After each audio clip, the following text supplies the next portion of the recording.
दोस्तों, जिस तरह से बिहार के अंदर मनीष कश्यप को अरेस्ट करके रखा गया है, इसके बाद पूरे बिहार में सवाल है कि आखिरकार मनीष कश्यप कब छूटेंगे, क्योंकि उनके ऊपर जो धाराएं लगाई गई हैं 153A, 153B, 505B, 505C और 67 जो सूचना प्रौद्योगिकी अधिनियम है उसके तहत धाराएं लगाई गई हैं। और इसी मुद्दे पर चर्चा करने के लिए हमारे साथ एक वकीलों का पैनल जुड़ चुका है और समझने की कोशिश करते हैं कि आखिरकार मनीष कश्यप कब जेल से बाहर आएंगे, क्योंकि लोग जानना चाहते हैं, लोग समझना चाहते हैं कि मनीष कश्यप कब उनको जमानत मिलेगी और कब वो जेल से बाहर आएंगे। इसी मुद्दे पर चर्चा करेंगे। हमारे साथ नवीन जी जुड़े हुए। नवीन जी, जिस तरह से मनीष कश्यप के साथ किया जा रहा है, कैसे देखते हैं आप? देखिए, मैं तो ये कहता हूँ कि बिहार में ही नहीं, ये संविधान तो पूरे देश के लिए लागू है, लेकिन केवल बिहार के गवर्नमेंट के लिए मेरा ये कहना कि बिहार के गवर्नमेंट को ये भी सोचना जरूरी है कि क्या संविधान सम्मत है, क्या ये न्याय संगत है किसी को झूठे केस में फंसा देना। ये मैंने समझता हूँ कि न्याय संगत है ये, क्योंकि इसमें तो बड़े बड़े नेताओं ने ट्वीट किया है उस मुद्दे को लेकर, तो क्या उनके खिलाफ कार्रवाई नहीं की जानी चाहिए? मैं समझता हूँ उनके खिलाफ भी कार्रवाई होनी चाहिए। ये नहीं कि एक आदमी को पकड़ के बंद कर दो और दूसरे को छोड़ दो। ये सरासर न्याय नहीं है। ये इंसाफ के लिए आप लोग अच्छे काम नहीं कर रहे हो। मेरा संदेश केवल एक ही है कि जो राष्ट्र के लिए काम करे उसके आवाज़ को बंद मत करो। आपके बंद होने से बंद नहीं हो पाएगा। वो यदि हैं तो राष्ट्र के लिए काम कर रहे हैं, आपकी एकजुटता ये दिखा रही है कि नहीं, हम उसकी आवाज़ को बंद करेंगे। ये मैं समझता हूँ सरासर न्याय संगत नहीं है और इसके लिए हमें एकजुट होना चाहिए और सर्वसम्मति से जहाँ तक जो हम लोगों को बन पाए उसमें एकजुटता दिखाकर, चाहे माननीय उच्च न्यायालय हो या चाहे सर्वोच्च न्यायालय हो, हमको वहाँ पर में रिट पिटीशन फाइल करनी पड़ेगी। उसके लिए वहाँ पर भी जाए हम लोग समाज से ये आह्वान करें कि हम लोग एकजुटता दिखाएं, कम से कम कि कोई किसी को झूठे मामले में ना फंसाए, ना परेशान करे। लेकिन अगर मैं बात करूं, बिहार पुलिस का जो कहना है कि इन्होंने फर्जी वीडियो डाला उसको, क्योंकि आप भी देख रहे हैं मनीष कश्यप के ऊपर जिस तरह से एलिगेशन लग रहे हैं कि फर्जी वीडियो इन्होंने डाला जो तमिलनाडु वाला है और वो समाज में दो राज्यों के बीच में दूरियां पैदा करना चाहते हैं। आप भी बिहार से हैं, आपको लगता है कि जो बिहारी बाहर कमाने जाता है उसके साथ दुराचार तो होता ही, आप देखते हैं कि जिस तरह से आप देख रहे हैं उसके साथ बिहारी भी कहा जाता है, बहुत सारी चीज़ें। आपको इस चीज़ का एहसास है कि आप देखते हैं इस चीज़ को? बिल्कुल बिल्कुल एहसास है, और एहसास ही नहीं है, हम लोग तब फक्र से कहते हैं कि हम लोग बिहार के रहने वाले हैं। पहले तो लोग कहते थे कि ये बिहारी जा रहा है, ये करो वो करो, लेकिन अब लोगों का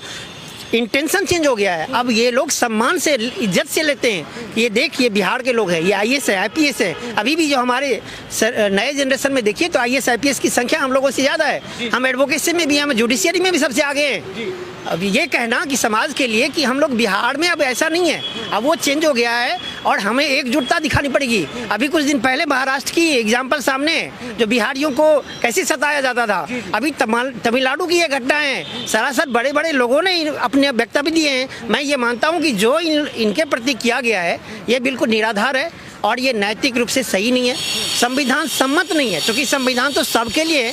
जो बाबा साहब भीमराव अम्बेडकर ने जो संदेश दिया था हम लोगों के लिए, पत्रकार के लिए, एडवोकेट के लिए, मीडिया कर्मियों के लिए, आप लोगों के लिए, बड़े बड़े नेताओं के लिए, वो संविधान से हटके कोई नहीं है। मैं मानता हूँ सब संविधान के दायरे में है और मैं समझता हूँ जो इनके साथ किया गया है वो बिल्कुल गलत है और ये कोई दूर तक केवल पॉलिटिकल यूज करना, उनको फंसाना, उनको परेशान करना, ये षड्यंत्र है। सर, क्या नाम है सर? मेरा नाम कुंदन ठाकुर है। कुंदन जी, एक बात ये बताइए, जो उन पे धाराएं लगाई गई हैं, क्या लगता है कब तक इनको जमानत मिल जानी चाहिए? क्योंकि जमानत को लेकर बड़ी चर्चा है कि कब तक आखिरकार मनीष कश्यप जेल से बाहर आएंगे।